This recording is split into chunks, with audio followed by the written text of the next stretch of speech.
What's going on, Dodger fans? Thank you for listening to another episode of the Incline Dodgers podcast. We are presented by FanSided.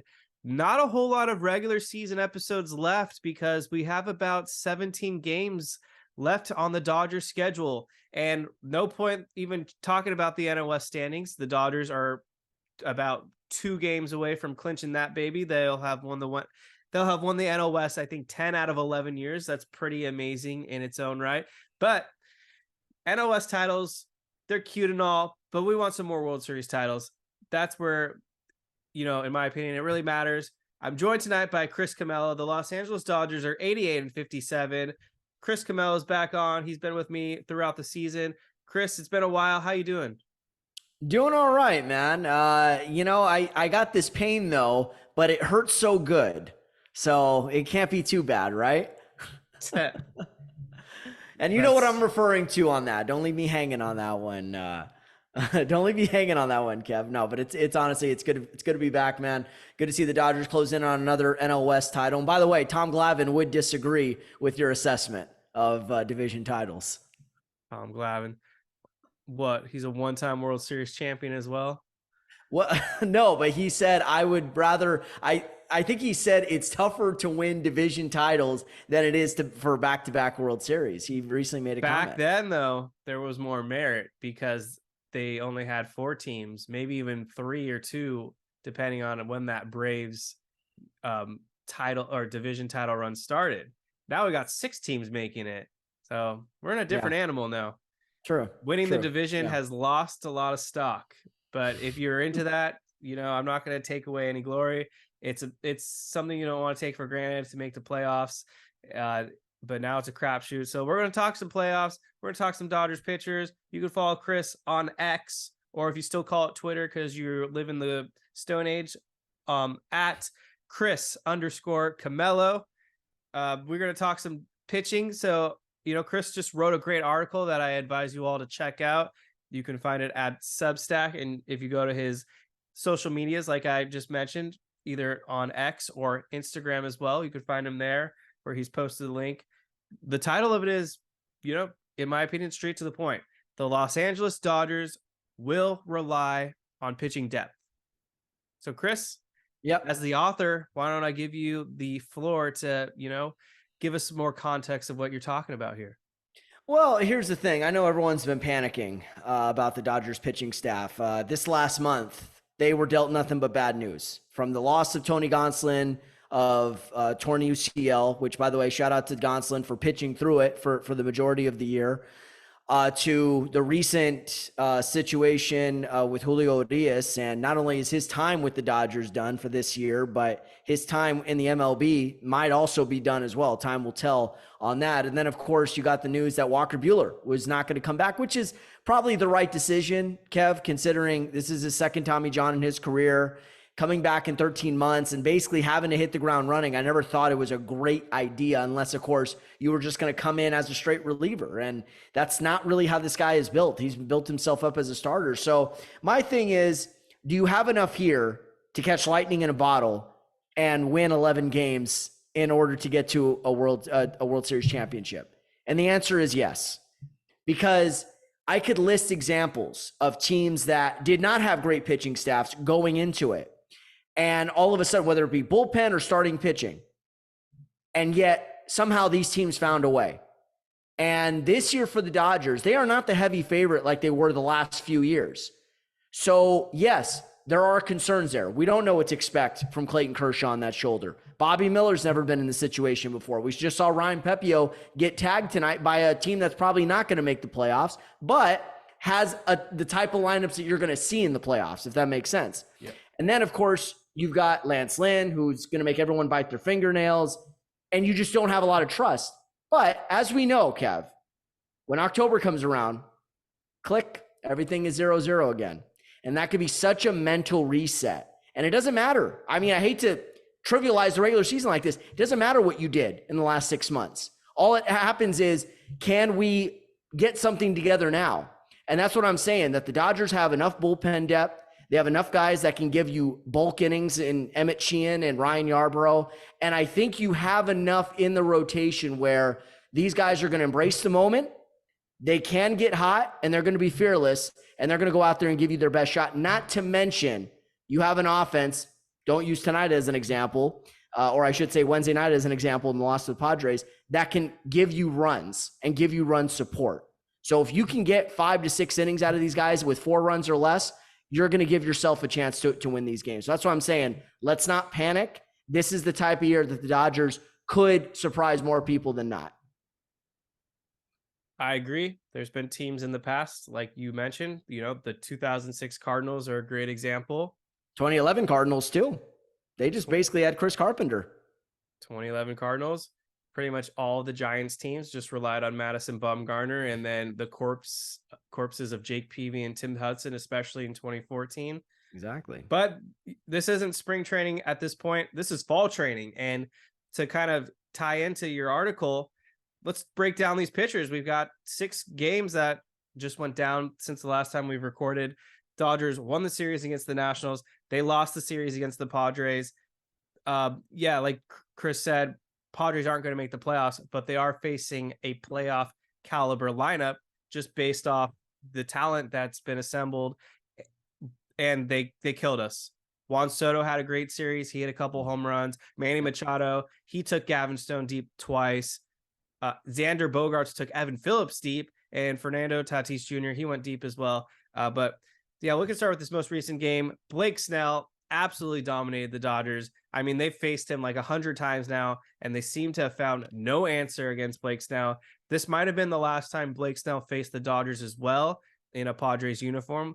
We'll talk more about Blake Snell's free agency in just a couple minutes, but the Dodgers had no answer for him. I believe Blake Snell finished with 6 innings thrown, a shutout, 1 hit given up, 8 strikeouts. The Dodgers hitters were well off balance all night. And for the Dodgers, this was the first game where Ryan Pepiot showed that he is a little bit human, but I'm not discouraged, to be honest, because even though it was Luis Campusano who took Pepiot deep for that 3-run home run with Tatis and Soto at the corners, Pepiot made just a couple bad pitches, and of course those bad pitches led to the runs. But overall, I was still encouraged, and this is where we can still have a legitimate conversation. This is why I call it fall training, because the Dodgers have a decision to make whether it's going to be Lance Lynn, who did pitch in that second game, and he gave them 7 strong innings, or Ryan Pepiot for that game 3. Yeah. And I think Lynn, given his experience, if he's not walking guys and he's keeping the ball in the yard and the only runs he is giving up is solo home runs, you could live with that. He's also got the experience factor. He won a World Series in 2011. He's been there with the Cardinals for a number of years, even the last couple of years in Chicago. I think they made the playoffs in 2021. So he's got the experience aspect. Pepiot is coming into a situation where this was, I want to say, his 4th or 5th outing since coming off the injury. So, there are some chinks in the armor, but you also know he's really good. He, like you said tonight, Kev, he made a couple of bad pitches on 0-2 counts, pitches he would have liked to have back. But then again, how many games are you going to win when your offense gives you 1 hit? I mean, that's really what it is. So I'm okay with either one in a game 3 scenario, to be quite honest with you, because more than likely that game is going to be on the road. Do you go with Lynn, the veteran, or do you go with Pepiot, who may not feel as affected on the road? I mean, or he could. It really kind of depends. I've always been a fan of staggering your starters a little bit. Don't do your top 2 starters unless, of course, it's on the road. Put who's better on the road and who's better at home. That's how I would stagger it. But if game 3 is on the road, and let's say you're facing Milwaukee, for example, or one of those teams, I would probably consider Lance Lynn. That's just me, though, and have Pepiot pitch at Dodger Stadium with the home crowd support behind him. Yeah, if it's Milwaukee, we saw what Lance Lynn could do against the Brewers not too long ago. And then I remember before the game even started, they showed a stat that Lynn has always had their number. So if that's the matchup, I am perfectly comfortable with Lance Lynn going against the Brewers in a game 3 or game 2 scenario, depending on how things shake out. But I mean, I'm thinking back to Tuesday's game, and even though Lance Lynn gave them 7 innings, only allowed a couple runs, including another home run, the Padres kind of bailed him out. And what I'm talking about was when they had the bases loaded, nobody out, and I'm going to say it was Trent Grissom's decision to lay down a bunt. Yeah. Even Dave Roberts called that play out after the game and essentially said it was idiotic. I mean, that is just some losing baseball right there. And maybe that's why the Padres are in the position where they are, because they're not thinking with their heads. They got 1 run, but I mean, do you really want to trade 1 run for 3 outs? I don't think so. Yeah, exactly. And that was the only jam, the only serious jam he was in throughout that night. He got out of another one back in the first inning, but that start against the Padres was a lot more in line with what he had been doing with the Dodgers. Yes, the Braves start was bad. Yes, the Marlins start was even worse. And even the Boston start was not great, but I'll kind of put that more on Dave Roberts. I didn't, I would have taken him out after that 5th or 6th inning. I think they tried to trot him out there in the 7th, and he put a couple runners on that eventually came in. That was about 3 weeks ago, that start in Boston. And the other thing about Lynn that's a little disconcerting is the lack of strikeouts lately. The walks have gone up and the strikeouts have gone down. And I think that's a serious issue as well, because as you know, Kev, when you're pitching more to contact, guess what? More chances for errors, more chances for, even soft contact balls to fly in or fall in. And then you combine that with the walks and the fact you're home run prone, that's a recipe for disaster. So that's the one area I'd like to see Lynn kind of get back into when he first got with the Dodgers, where there was not hardly any walks, a lot of strikeouts. And, even when he was giving up home runs, they were solo shots. I can live with the solo shots. You cannot give up grand slams though in the 2nd inning to guys like, Ronald Acuna Jr., Yeah, contact pitchers scare me, especially when you have Max Muncy, who bobbles everything at third base. He's been in a slump. There's no doubt about it. Even Roberts called him out about that.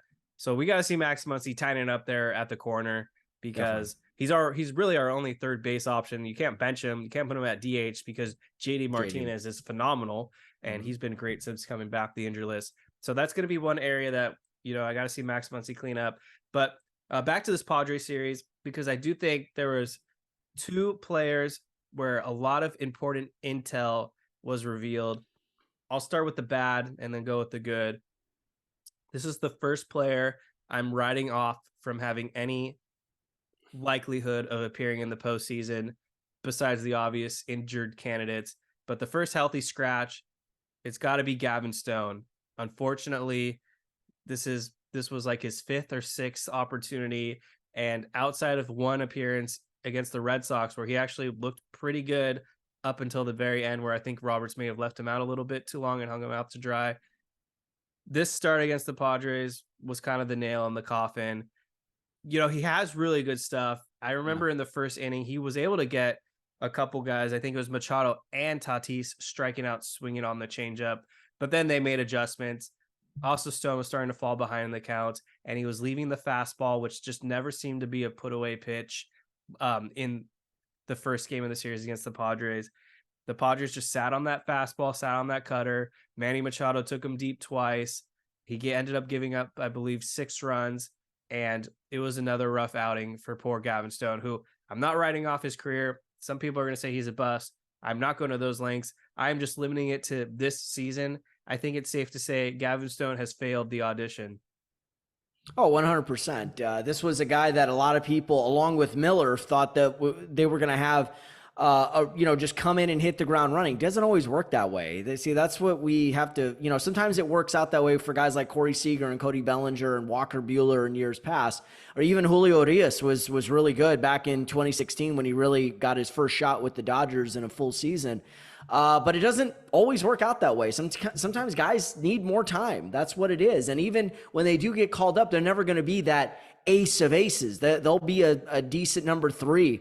And then there are some guys who you don't have any expectations of, like a Tony Gonsolin or Emmett Sheehan, that end up being like, okay, these guys are serviceable. These guys can pitch. So I just think we have to temper those expectations. But yeah, I 100% agree with you. Listen, that spot should have gone to Clayton Kershaw. They decided to push Kershaw back to the weekend to get him ready for Seattle. Because at this point, like you said, Kev, your magic number is what, 3 at this point with the loss that Arizona had today? So there isn't the urgency right now. I mean, I know everyone's like, oh man, they've lost 3 out of their last 4 series. Oh man, they lost 2 out of 3. I'm not panicking right now. You just need guys that can eat up innings. And then if they can give you a quality start, great. If not, oh well. So I never thought Gavin Stone was going to be like this big time pitcher. You know, if he could have been great, but I'm certainly not going to judge him on the other night. A lot of that too was Roberts. You're throwing him out there for the 6th inning. And it was obvious, this guy's been touched up a little bit. Maybe I should, go with another reliever to give us 2 innings. And that just didn't happen. So, yeah, I agree with you. Gavin Stone definitely should be a healthy scratch from the playoff roster. Yeah. The positive, though, and I think you were kind of hinting at him at the very start, Kyle Hurt, the Hurt Locker. Yeah. What an impression. Made his major league debut Tuesday evening, went 2 innings, struck out 3. And I mean, this guy is just a war machine strikeout monster. In the minors, he had 145 strikeouts over just 88 innings thrown. I mean, you do the math there. That's nearly a strikeout and a half per inning. So I don't know why the Dodgers, this is where I'm a little upset, sent him down the next day for Joe Kelly, which, you want Joe Kelly back, but we just talked about healthy scratch Gavin Stone, who's still on the major league roster. That's a major head scratcher to me. And I don't really understand, and maybe Chris, you could have a better explanation. I don't understand how they're already writing him off from October contention already. Yeah, it's kind of an interesting thing because, come on, baby, make it hurt so good. I think, John Cougar Mellencamp, the last name says it all right there. Not to mention, this guy flew in. He didn't get to Dodger Stadium. He flew in that afternoon, didn't get to Dodger Stadium at 6:45, didn't need a whole lot of warming up. He literally got off the plane, got his glove, did a couple stretches, and went out and busted a missile at the Padres, man. Retired the heart of the order on, 9 pitches, then came back in the 9th, struck out the side in order. He was fantastic. And you know what I liked about him, Kev? He comes off the mound after he gets the final out and he points to Will Smith. He's like, let's go, baby. Like, he has that kind of, mentality. And I was almost thinking to myself, 2002 Angels, when they called up K-Rod late in the season, they had a good bullpen already, like the Dodgers do now. Guys like Donnelly and Schoenweiss and Weber and, of course, Trey Percival. And here's K-Rod now, who just allowed you to shorten up the game and added to that arsenal of arms that Mike Scioscia and Bud Black had. So I was just like, no one's got a scouting report on this kid. He can come in and, just bust you up. And not to say that it shouldn't come down between him and Joe Kelly. You're right. He should have gone in there for Gavin Stone. I think the reason why Stone is still up, this is just my opinion, is because they're not sure about Kershaw. Yarborough's just coming off paternity leave. So I think it's like we want to have that spot starter in case we need one this weekend up in Seattle. But I don't think this will be the roster's expanded to 28, right? Yeah, I believe so. Okay, so I would like to see him called up, but who knows? This could be a little bit of gamesmanship from the Dodgers here. Maybe we'll see him one more time before the season is up. We don't know what the status is of Yency Almonte either. So I just think this was more of a precautionary move. Let's send him down. Let's get him another outing. Maybe we can get him back up after the division, and he could do, like you said, the fall training, which I like. This is like an audition right now for who wants to make this team, the 25-man roster in October. But definitely impressive what we saw in those 2 innings. Yeah, hopefully you're right, because I hope this isn't Roberts or the front office giving seniority priority to all the veterans and trying to appease the clubhouse, saying, here's some new rookie, he just came up. We're going to give him an October spot and then ruffle some feathers. I really hope that's not what's going on here. I can't really fathom. I can't wrap my head around why they don't have more faith in this guy. And this is where I'm kind of freaking pissed off, because they did this same bullshit with James Outman last season. There was absolutely no reason for James Outman to not have more major league at bats. The end result anyways couldn't have gone worse, because you had guys like Trace Thompson in the lineup who really faded in the second half and was a no-show in October.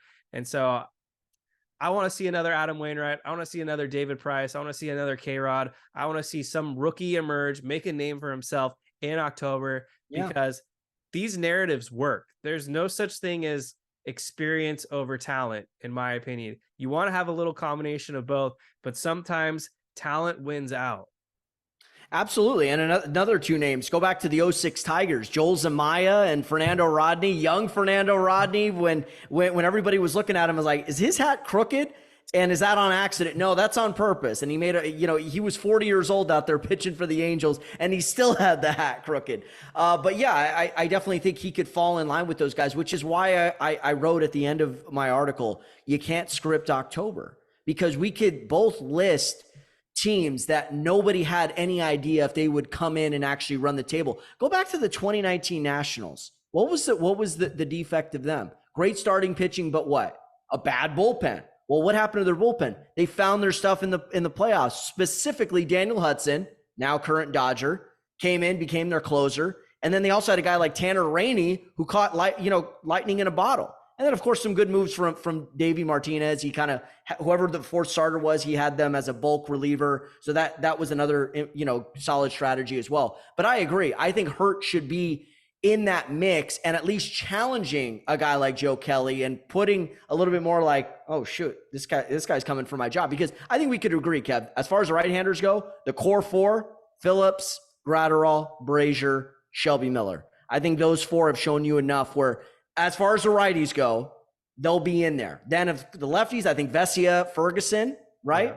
Yeah. I don't think Victor Gonzalez factors in. But then those last couple spots, you go Emmett Sheehan for the bulk starter kind of thing. You do the opener and he gives you 3-4 innings, or maybe a pitcher for you in the extras. Or do you go with somebody like Hurt, who can get you 2 innings, but is a power arm that could handle a 1-run lead type situation? So it's an interesting scenario. NFL football is back. We have NBA just a month away. There is a lot of concerts that just got announced. I mean, Olivia Rodrigo is going out on a massive tour. TickPick is what I'm referring to as the go-to place to get the best tickets out on the market. No service fees at checkout. Download the TickPick app today. Search all these events. There's just a few Dodgers games left. You got to go see your boys in blue play as they clinch that number 2 seed. Postseason tickets will be available very soon as well. And I can promise you that TickPick will have the best prices out there.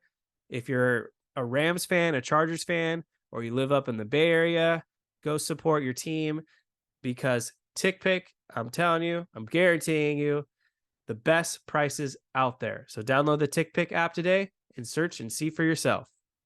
I figure Yarborough will be in the mix as well. No doubt. No. He'll be like the number 7 role in 2020, where he might be able to give you a start and then a few days later come out and close out a game, depending on just, how the situation plays out. Because like you said, let's not script it, because I feel like in the last couple of years now, the Dodgers have tried to script out how they're going to roll this game out, and it backfires tremendously, especially when you have a gun to your head and you're like, I'm not pitching Evan Phillips till the 9th, no matter what. That just doesn't always play out. But you mentioned Emmett Sheehan, who I'm glad you brought up, because he's another guy who's auditioning right now. And in his most recent test against a bad but up and coming Nationals team, they're kind of along the same age group as him because they're all rookies. Didn't play too well. He ended up giving up 5 runs, I believe, over 4 1/3 innings, 6 hits, 4 strikeouts, only 1 walk, which I'll take. But I mean, he's thrown 10 games this season at the major league level, has a 5.79 ERA.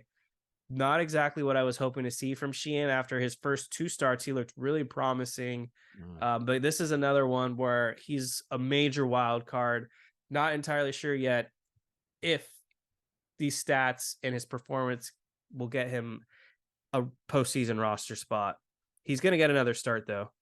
Yeah, that's why I said he's going to be in the mix, but I'm just not 100% sure. That's the thing. I was talking more or less right-handers. Yes, of course. I didn't mean to not put Ryan Yarborough in there, but I'm wondering what his role is going to be. Is it going to be a late inning guy? Because you can't necessarily trust Vesia, and although Vesia has been a lot better since being called up from AAA over the last few months, his outings have really, really been good. We haven't seen the walks or the hit batters or the soft contact. We're seeing him really put guys away. So I'm really proud to see him turn his season around. And like I said, we don't know about Yency Almonte. If these guys are A, healthy, and B, even if they are healthy, do they have enough runway to get into a rhythm come October? That's the interesting part.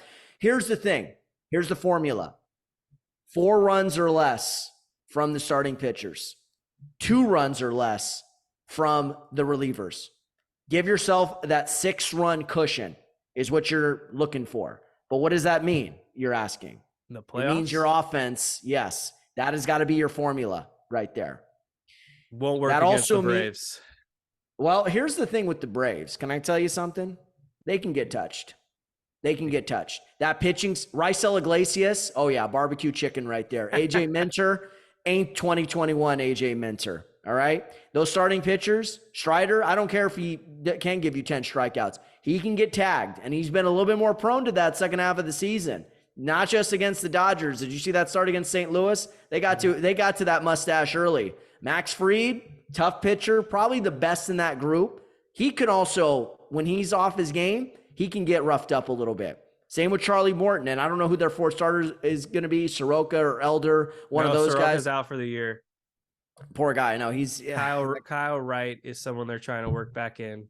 Yeah, but that's almost like the same situation. I'm wondering, like Walker Buehler, where it's like, if he comes back, is he going to come back as a starter? I think Elder is going to have to be that guy. Elder in a game four situation. But my point being is, I look at that rotation. I'm more scared of the lineup. You want to make a case for the lineup: Albies, Acuna, Olsen, Riley, Eddie Rosario. Take your pick. Those guys are they're gonna slug, and that's gonna be enough to get those pitchers off the hook. My point being is, those pitchers can get touched. Look at last year's playoffs. Who had Phillies, Padres, the two teams that came in who clinched at the last week of the season, going to the NLCS? Nobody. What does that tell you? Anybody could get had, especially in a short season, short series. Yeah. I mean, I don't disagree with your point that the Braves can get touched, because I do also agree their pitching is a little bit vulnerable. But we're talking about the Los Angeles Dodgers here in October.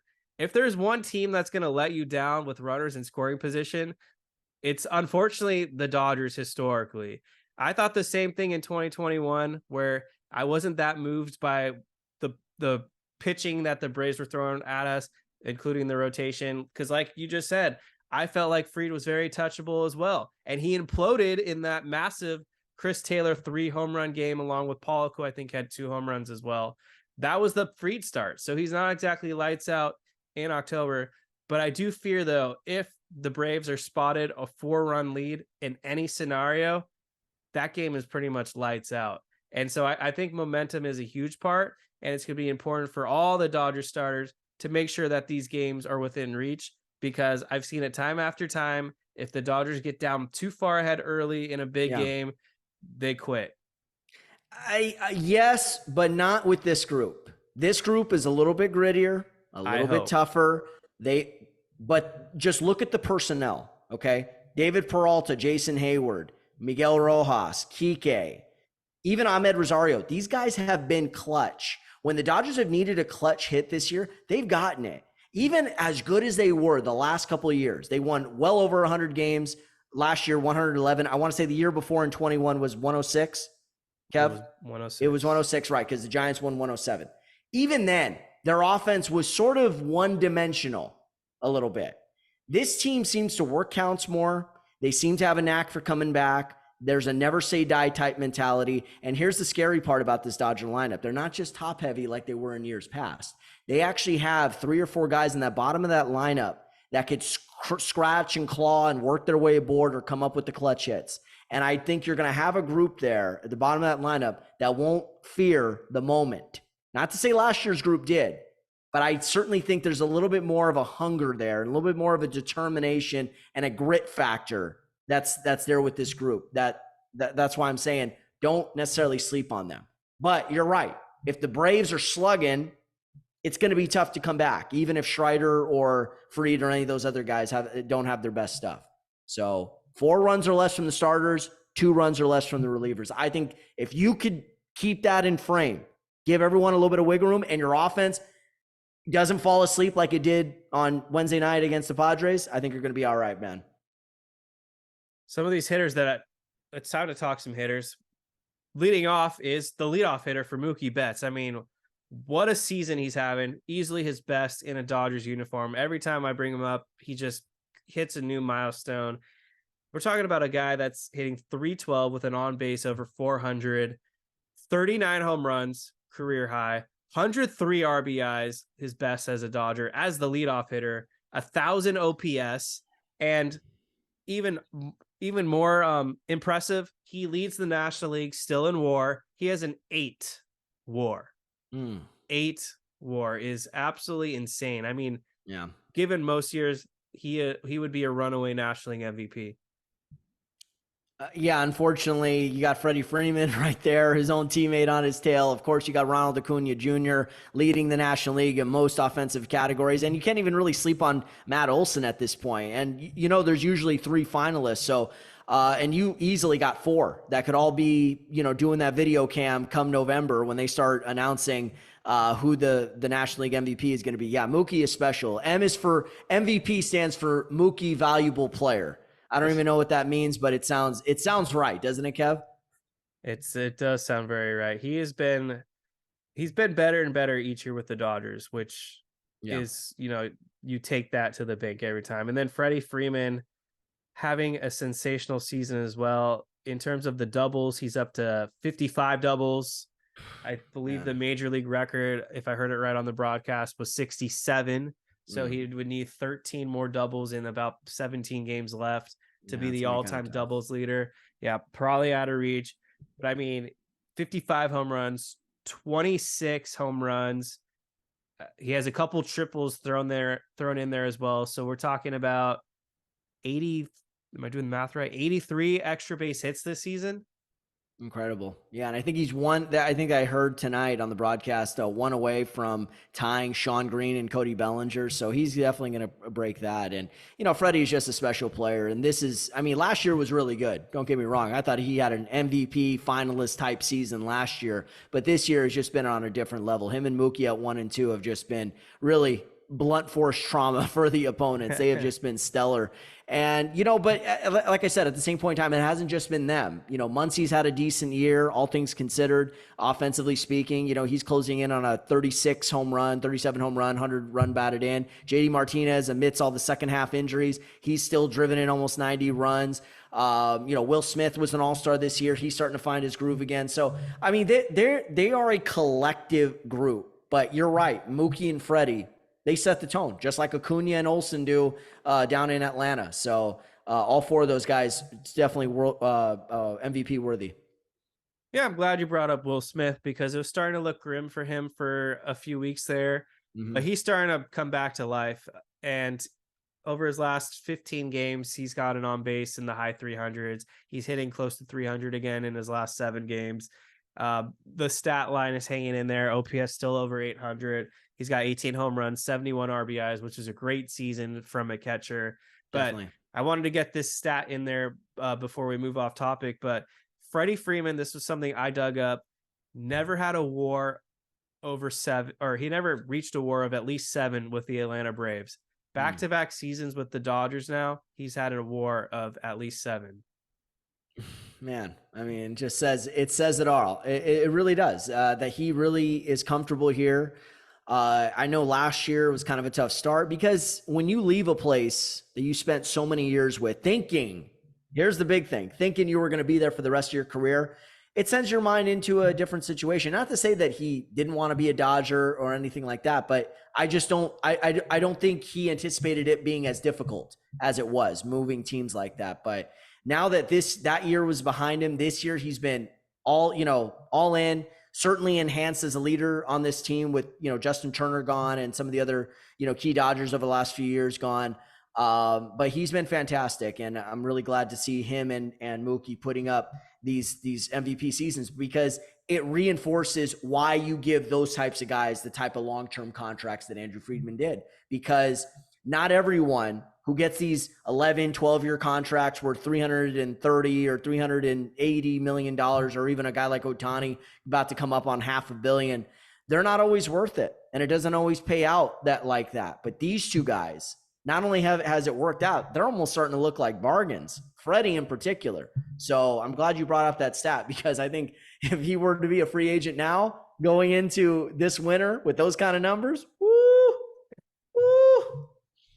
We'll get to some listener questions in just a few minutes, but Chris, I'm going to delegate it over to you for some topics or questions or anything that you feel like ranting about or setting the tone for? Oh, so now you want the Q&A to come from me. This is like an SNL skit right there where, you're the guy and then you point like to a selected member audience of the audience. Doesn't even have to be a question. You could just make a statement and then I'll roll from there. Well, you know what? I will ask you a question. So we saw what Blake Snell did on Wednesday night. Stellar performance. Might end up being the ERA champ this year. Certainly an NL Cy Young finalist as well. Could be his last games in San Diego. Now, we know what the Ohtani situation is, but that torn UCL, likely Tommy John on the horizon, makes you think if the situation with Ohtani doesn't happen with the Dodgers because another team just outbids him, makes him an offer he can't refuse, Godfather style, should the Dodgers seriously consider Blake Snell with all the question marks, even though a good young staff, to kind of give them an established pitcher at the front line going into next year? What are your thoughts on that? I don't want to go anywhere near Blake Snell. Oh. And there's no denying how special of a season he's having. This would be his second Cy Young. It's pretty much shaping up to be that way. This stat is pretty incredible as well. Over his last 20 starts, Blake Snell has a 1.31 ERA with a 12.5 K through 9 strikeout ratio. So here's the facts, though. Going to win a second Cy Young, most likely, barring a Blake Snell or Padres blow up. Where does that put his market value? We're probably talking about, because he's a Scott Boras client. We've also lost Urias now. That would have been, two players going out there, kind of splitting up things up. Now all the Sharks are swimming to one player. This is really the best American starting pitching option on the market. You're probably talking about at least 6 years for a guy who's, I think, 29, 30 million annual at least. So you're probably looking at, if I had to guess, a 6-year, $180 million contract. Now, if you're the Dodgers, does that deter you? Probably not. But is that smart spending? I don't think so. And a couple factors are, I think this peak of Blake Snell has already passed. So anything you're getting from him now is on the downside of his career. I mean, this screams to me Patrick Corbin all over again. Usually lefties, especially of a profile of Blake Snell, who they've had a lot of issues in the past. I mean, this is maybe contract year magic, but I mean, let's look at the last couple of years of Blake Snell. He really struggled to throw 5 to 6 innings consistently. He had a lot of command issues. I feel like that velocity is going to start to decline at any year now. He also seems like he's vulnerable to some injuries. So if I'm the Dodgers, I think I'm going to stay away. This is more out of paranoia, not so much a knock on Blake Snell himself, but I think there are better options out there. But before I go into that realm, you may speak, sir. You're probably right. The safe route is to steer clear from him. But at the same point in time, when you're looking at this Dodger staff, we don't know. This could be it for Kershaw. I don't think it is, but it could be. We don't know that, right? Lynn's got an 18-year option, and depending on how the season finishes up and how he does in the playoffs, I could see them exercising that. But then again, if he implodes, then I could see them declining that and using that $18 million to go elsewhere to find a starting pitcher. What I like about Snell is, like you said, 29, 30, for a guy that isn't predicated on just throwing heat. He mixes his pitches well. He can get you 5 to 6 really solid innings, even not his worst. The issue with Snell has never been stuff. It's been efficiency. When he's walking guys and he's got 100 pitches by the 5th inning, that's okay. That's understood. But I think 6 years, 180, I could live with that. I really can. Snell, as an established frontline guy who's at his peak, but can still give you 2 to 3 more peak caliber years, combined with Buehler, that eases his transition back to that ace type role. You got Bobby Miller now arguably as your 3. And then you've got, we'll see about Dustin May, but probably going into next year, Pepio is your 4. And then maybe Kershaw is your 5, right around there. I mean, assuming Did you he say wants Dustin to come back. May? Dustin May later in the year. I can't even count on him. At okay. This point. Well, be that as it may. And then of course you got, you'll have Emmett Sheehan and who knows, maybe you could pick up, I don't know. I mean, talk about the scrap heap. Don't be surprised if Lucas Giolito is part of that scrap heap because he's had a horrendous year. You just read my mind. Holy crap. So this is where I'm going because I feel like the Dodgers. So that's where I wanted to say about Snell, but go ahead. Yeah. Dodgers are going to need to sign at least 3 starting pitchers this offseason. And I'll tell you why. If Kershaw's a free agent, so if you're bringing him back, that's 1. So now you're talking about 2 guys outside of the organization. Okay, my bad. I think you said 3, including Kershaw. I 3. Okay, okay, got it. So Kershaw's part of the 3. You're gonna give Kershaw a spot, most likely, assuming everything's okay there. I think Lance Lynn will get declined. Not saying it's over for Lance Lynn, but I don't think he's an $18 million pitcher just based off the season he's having.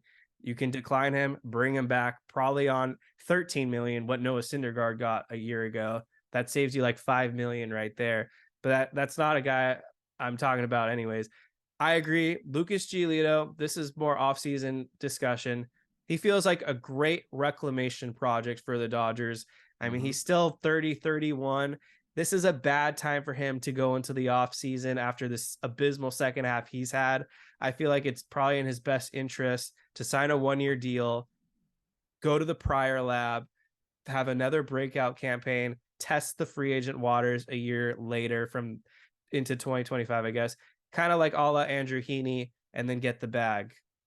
And then, so my main target though, I'm kind of all in on this guy because I think he is going to be a legitimate pitcher. Yoshinobu Yamamoto. Just that, with Japanese pitchers, you never really know what you're going to get, but this guy seems legit. He's got like all 30 teams scouting him. He just threw a no-hitter the other day. I just saw what Kodai Senga did as a rookie with the Mets, and that's a bad situation. He's been one of the few bright spots. Yeah. I kind of wish the Dodgers were more aggressive on Senga because he was cheap at the end of the day. I think they only had to pay him like $15 million annually. So I love the idea of getting Yamamoto. So those are 3. It's, probably bring back Kershaw, a reclamation guy, and then the bona fide, whether it's Snell or Yamamoto. I don't think they would chase after like an Aaron Nola type, but that's what I'm thinking. Yeah, Nola. Sonny Gray is out there. I've always liked him, and his last few years, he was an all-star this year in Minnesota. Had a really nice year. Minus the Yankee years, I thought in Cincinnati he started finding himself again, and that's kind of carried over in Minnesota and some of the other spots he's been at. But yeah, no, I think Giolito would be a great reclamation project. It'd be a chance for him to stay in Southern California. And at this point, it's like Matt Weiss couldn't help you out. So the issue wasn't Chicago.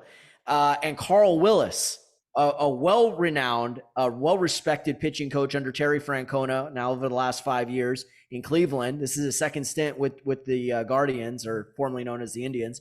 And if he can't help you, then yeah, your last hope is Mark Prior at this point. So, we'll see. I think this could be a good 1+1, meaning 1 year guaranteed, maybe a player option for 2025 for Giolito. So I agree with what you're saying. I think the only other guy I would add in there, as far as free agents go, would be Sonny Gray. I'm very intrigued by him, and still kind of I think he's got some left in the tank. And you put him in a situation like this with the Dodgers, once again, an established pitcher to go along with the young core. I think that would be a good look for the Dodgers. But yeah, Yamamoto, I know I've heard some things about him. A lot of teams going to be going after him. We know how the Dodgers are with Asian pitchers, through the years. Kenta Maeda, trading for Yu Darvish, Hyun-Jin Ryu. And then, of course, the tornado himself, the great Hideo Nomo back in '95. So that's always been a big part of their organization, is going after Asian pitchers. And they've all pretty much panned out for the most part. Hiroki Kuroda, Takashi Saito. Yes, forgot about Saito, of course. It's time to add some global phenoms back into the Dodgers rotation.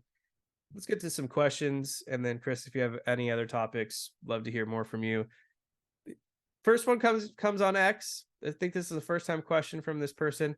Dodger fan always. I like the username. Are we stuck with Alex in the postseason? I think we only have one Alex, and that would be Alex Vesia. I actually do think. Alex Vesia, he is kind of at the end of the guys that would qualify, but all things considered right now, I think Alex Vesia probably will find himself in the Dodgers postseason bullpen. The big thing with Vesia, though, is do we trust him in high leverage situations? That I'm not entirely sure.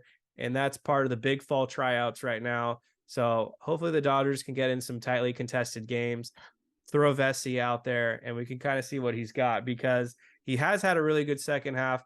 Chris mentioned it earlier after being recalled from AAA. But the caveat is a lot of those outings weren't in high leverage. Yeah, you could really count on one hand how many high leverage situations he's been in because it was a confidence issue. He was blowing every situation he was in, whether they were up a few runs, down a few runs, either a game, they blew the game or they let the game get away from them. And it was usually on his watch going back to April and some of May, to the point where he was the least reliable reliever in there. I don't think you're going to get the 21 or 22 version of Alex Vesia, but as a guy who for an extra left-hander, and I think matchups are going to dictate this a lot, Kev. If they're facing an opponent with a lot of that are dominated by left-handed bats, then they may want to have that extra lefty in there because, like I said, Yarbrough could be a spot starter. He could be a guy that gets you through at the end. He's going to be more of a bulk guy, whereas Vesia is going to be more of, can you get these next 2 or 3 lefties out? So I could see him much more in a situational type role, but not in the super high leverage where it's like, oh, he's our 8th inning setup guy. I don't think you're going to see that aspect of him like you saw in recent years, specifically last year. Mm-hmm. But yes, he makes the postseason roster. We are stuck with him. Dodge 16_12. Do you all see any correlation between pitchers getting injured at a higher clip this year due to the pitch clock? It's funny. I literally, before we started recording this show, I literally got a text on that. And very well could be. I think the sample size is going to be small because this is the first year of it, right? So it's hard to judge things by the first year. Now, if there's something where the rules commission or, talks it over with the players union and the players union has an issue, then it's like, okay, well, do we tack on an extra 5 seconds? The game times are down. I like the pitch clock. I think it's been very effective. But then again, there's been other things that have changed the game too. The expanded playoff format. Now there's not as many deals at the deadline, a lot less sellers. So, what does that mean? Does that mean, it's harder for teams to improve their teams on the trade market at a time that, you know what I'm saying? At a time where they actually need to get guys. So there are things that have changed. Now, when we're talking about the health of players, you got to take that more seriously. I get it. But at the beginning of the year, I would say yes, but where's the evidence of that right now? Who's actually gone down for the year? I know Scherzer's likely done, but who else that didn't have a pre-existing injury has gone down just because of the pitch clock? That's the $1 million question. Yeah. Yep. That's where I was going to go right now. I feel like every year it's a new scapegoat. 2 years ago, Tyler Glasnow was blaming the sticky substance ban. He said that attributed to his elbow. And then all of a sudden there was conspiracies thrown out there. Oh, because they got rid of, pitchers being able to use spider tack or rosin or whatever, there was now a higher clip of injuries. I remember that being a thing in 2021. But here's the reality of the situation. Maybe there have been a couple injuries due to the pitch clock. Maybe it's thrown some guys' timing off and it overworked their elbows. But these injuries have been going on for years now, long before this pitch clock. Walker Buehler had Tommy John surgery twice. There was no pitch clock. Yeah. Max Scherzer is old. He's been breaking down the last few years. This isn't because of the pitch clock. Jacob deGrom has been missing half the season every year for the last 4 or 5 years. You can't tell me that the pitch clock is the reason he underwent Tommy John surgery. He was already injury prone. Justin Verlander, he had a Tommy John surgery. That was before the pitch clock. Mm-hmm. Ohtani. Right? This is, he's another one. He was already, this is his second potentially. He's been dealing with injuries as well. I mean, Dustin May, he had his first Tommy John surgery, no pitch clock. So getting to the point here, I'm selling that notion. I think the facts are pitchers are throwing at a higher velocity. in an angular motion that's not natural for your elbow. Maybe what's better for the longevity of the game is for somehow them to give the pitchers a higher advantage so they don't feel the need to throw harder, though I don't feel like that's ever going to be a reality. But I mean, me and Chris are old enough to remember where you were good enough to get by throwing 93 and you could go 7 innings time after time, throw 30 plus starts a year, and you weren't on the injured list. So I think it's higher velocity, throwing more off speed pitches, and probably also, kids starting at a younger age, throwing harder than they should. Yeah, I think there's something to that. I think the game has changed. I mean, look at it this way. Let's just switch gears just for a sec. Go to the NBA. A lot more talent in the league now, right? But what else have we seen a lot more of? A lot more players getting injured. What's a reason for that? A lot of people say, well, they're soft and they're this, they're that. Yeah, but also the game is played at a faster pace. We are in this era of pace and space. So when you're playing that fast all the time, guess what? It's going to lead to injury. Same thing in the NFL. Guys are faster, the hits are harder and everything. So you could do all you want with all these rules. Oh, well, you can't hit high, you can't hit low, you can't do this. Well, what do we do? You're never going to, short of bubble wrapping these guys, you're never going to 100% eradicate the injuries. And to say that this is causing it or that's causing it, I think it's a bit of a cop-out. I think even if that's the case, you knew this was coming down the pipeline, Tyler Glasnow, or you knew this was coming down the pipeline. You have to make adjustments to it. Maybe at the beginning of the year, the guys were struggling, but I mean, I agree 100% with what you said. All of these guys that you mentioned that have now had season-ending injuries or injuries at the end of the year, they've all gotten it, either because of a history of injuries or how they throw, and they're not able to fully recover. So I don't think the pitch clock is a lot to do with it, but you're going to need 2 to 3 years of a sample size to really know for sure if that's the case or not. Here's a sample size. Max Scherzer's a quitter. Throwing that out there. And let me guess, it's Bruce Bochy's fault. It's Chris Young's fault. He had choir practice. He was late to the airport. He couldn't find his draws. The car ran out of gas. What's the excuse today, Max? Third year in a row, third different team have let them down right in a pennant race. First year, we know that the Dodgers quit game right before game 6, the night before, I think. Got last year, needed them. The Mets needed him in a must-win game against the Braves. He absolutely shit the bed. Guess what that led to? Them playing a wild card series where he had one of the worst performances ever. He gave up 4 or 5 home runs. He was bad. And then this year, Rangers, big deadline acquisition, fatal blow. He's out for the year.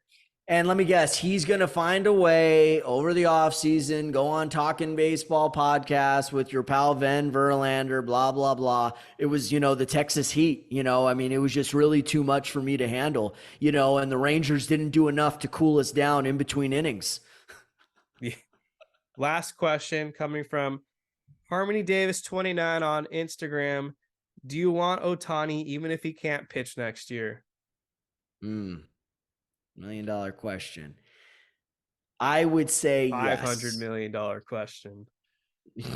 Good one. I would say yes. If he's available and he could recover from this, I mean, even if you have to kind of rebuild him a bit, and the Dodgers know how to bring guys back. That's the thing. They really do. They don't push it too hard. We've seen it with Buehler. Even with May, I think that was the one mistake that they might have made, was bringing him back last season as a starter instead of a reliever. Yes. But outside of that, you really can't say that they've messed up a lot of these pitchers. So if he's going to sign anywhere and have a chance at starting pitching again, Kev, Dodgers is a place to be. So I would say, yeah, but it is a concern. No question about it.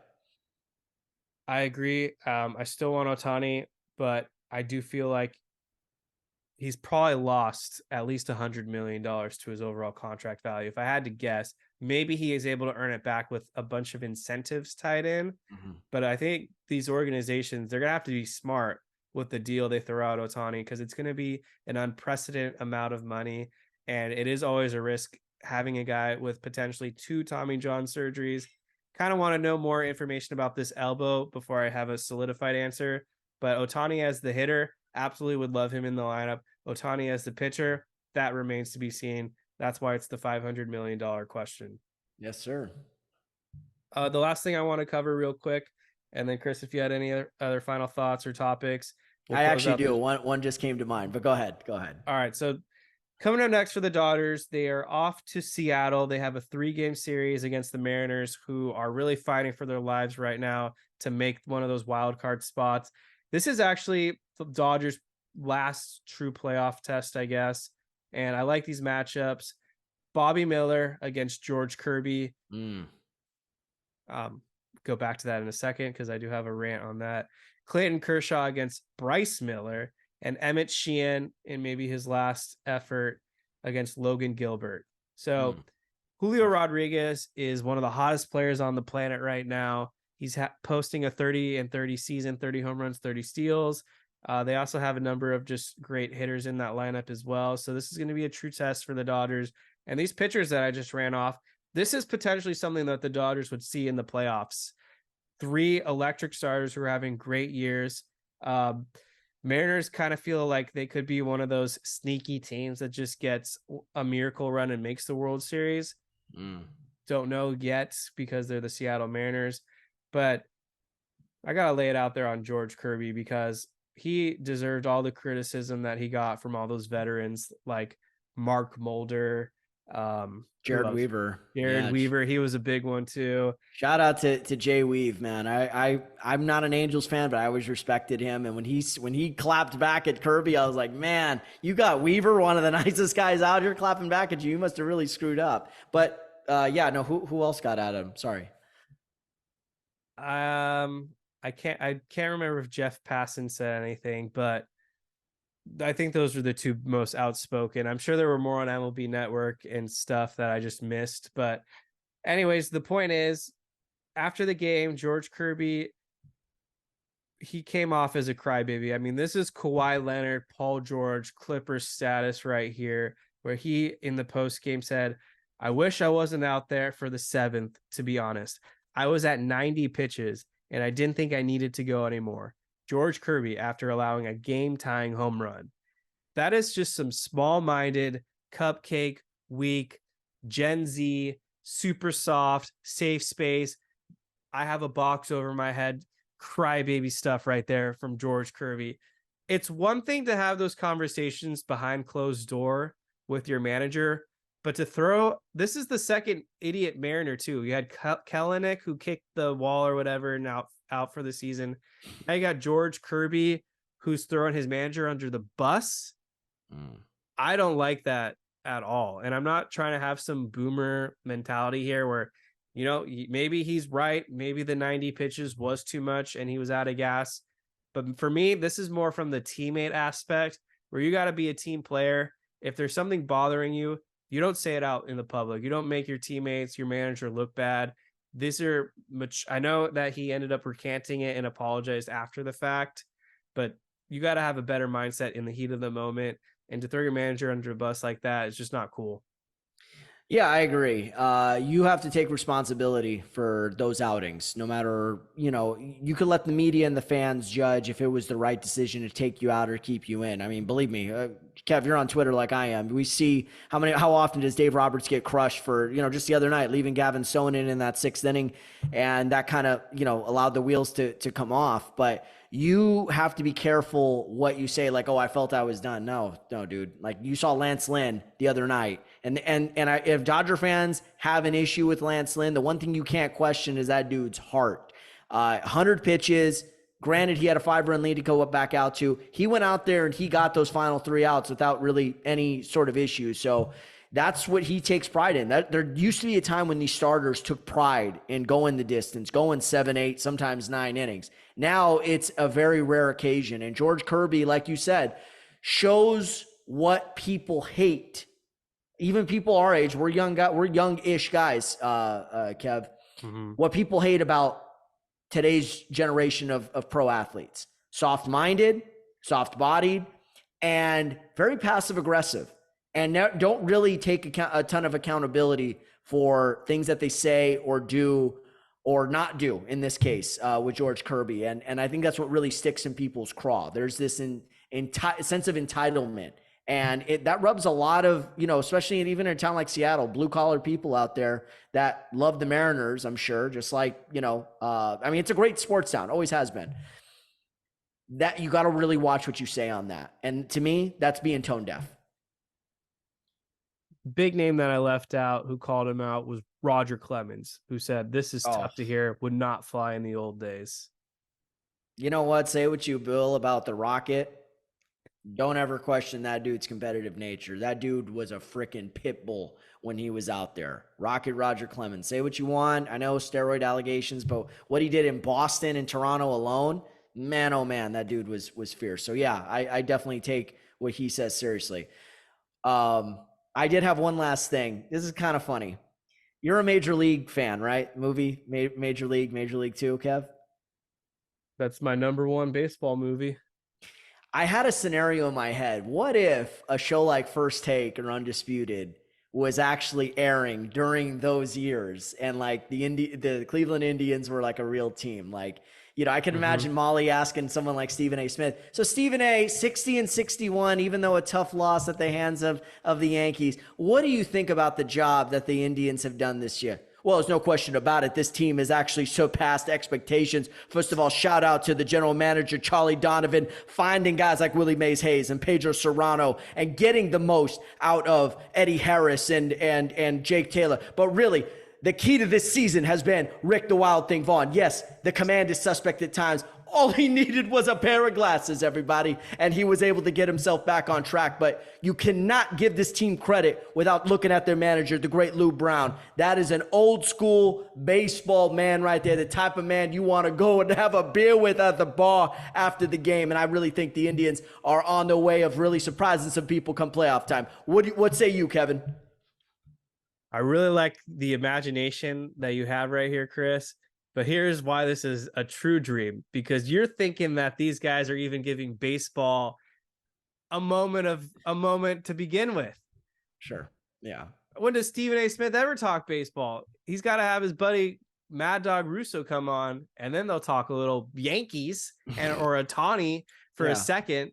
For sure. Skip Bayless, Undisputed. I can't even think about the last time he's even brought up baseball. They find a way, it's football, then basketball, then football, then basketball. But you understand the concept though, that would have been on ESPN, because just like LA, they would do it. Yeah, exactly. ESPN LA, Mason and Ireland here. Yeah, no, they would probably do something like that. But no, I just think it would be cool. Just like you see Max Kellerman and Stephen A. Smith, they were in the Creed movies. I just think it's a cool concept to think about. I don't know. I just thought it was, it's late in the season. I just thought I'd throw that out there. I thought it'd be funny. I appreciate the creativity there. Appreciate it. Great question. Love where your head's at, and two of them actually are. Another good movie quote. Vince Vaughn from Wedding Crashers. Yeah, no, for sure. I don't think Lou Brown would have liked a guy like Stephen A. Smith. He would have really wanted to give him a shit burger to eat. All right, Chris. My final question for you is: give me something else pop culture related that you have a take on. Oh man. Pop culture related, like current or just in general? I don't care. Okay, here's a good take. Jack Parkman, another major league reference. Jack Parkman, one of the greatest hitting catchers in the history of fictional baseball movies, and one of the great sports villains, underrated sports villains in sports movie history. So yeah. Shout out to David Keith. Did a great job playing him in Major League 2. So, sorry, had Major League on the mind. Yeah. Who is the best fictional baseball character ever? Oof. For me, I'm thinking, it wasn't the best movie. I just want to make sure I have his name right because it's been a minute. And Vince Scully was the broadcaster in this movie. So that was maybe one of the only... For Love of the Game is the movie you're thinking of. Billy Chappell. Oh my gosh, Hall of Famer, man. Led the 84 Tigers to a fictional World Series championship. He might be the cream of the crop. The other one potentially is the natural, but again, or I shouldn't say again, but the issue Roy with that one Hobbs, is it's with Roy Hobbs is I don't know the level of competition he was playing against. Sure. Kind of was like and what's not an MLB league, but like an expedition league or whatever you want to call it. Yeah, I would call it like a Cape League or independent league or something like that. Yeah. Exactly. No, that's a good one. I was never a big fan of The Natural.